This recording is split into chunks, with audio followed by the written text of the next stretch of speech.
ఆంధ్రప్రదేశ్లో పోలింగ్ తర్వాత జరుగుతున్నటువంటి పరిణామాలపై స్పందించేందుకు వైఎస్ఆర్సీపీ నేత లక్ష్మీపార్వతి గారు ఉన్నారు మనతో పాటు.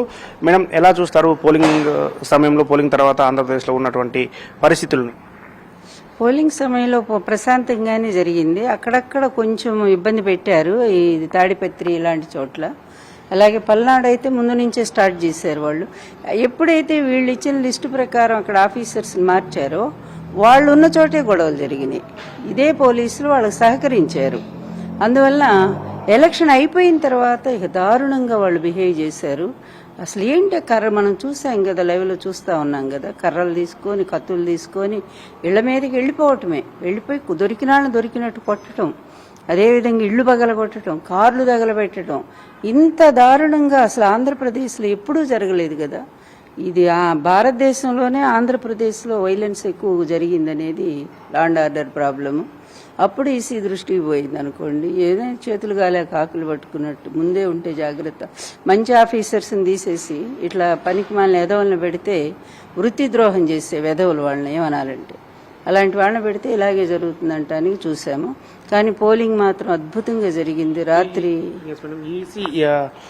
ఈసీకి సంబంధించి ట్రాన్స్ఫర్లు చేస్తున్నారు, ఏం చెప్తారు? మీరు ఇంతకుముందు చెప్పారు ఈసీ ఈ ట్రాన్స్ఫర్ల వెనకాల చాలా మంది ఉన్నారని. ఎవరున్నారు అనుకుంటున్నారు ఈ ట్రాన్స్ఫర్లు? డైరెక్ట్ గా ఇప్పుడు వీళ్ళందరినీ మార్చమని చెప్పి తెలుగుదేశం పార్టీ ఎవరికి ఇచ్చారు లిస్టు? పురంధరేశ్వరికి ఇచ్చారు. ఆ పైగానేమో ఎవరెవరు కావాలో కూడా ఇచ్చారు. గతంలో ఎప్పుడు అలా జరగల. వాళ్ళు ఇష్టం వచ్చిన వాళ్ళని మారుస్తారు, వేస్తారు.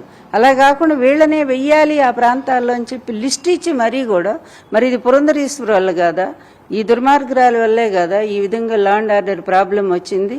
అంటే వీళ్ళు ఇష్టమైన పోలీసులు వేసుకుని అక్కడ జనాన్ని చంపాలని, నాకు తెలిసి ఏంటంటే కనీసం 2-3 ఎమ్మెల్యేలైనా చంపాలని కూడా వాళ్ళు ప్లాన్ చేసుకున్నారు.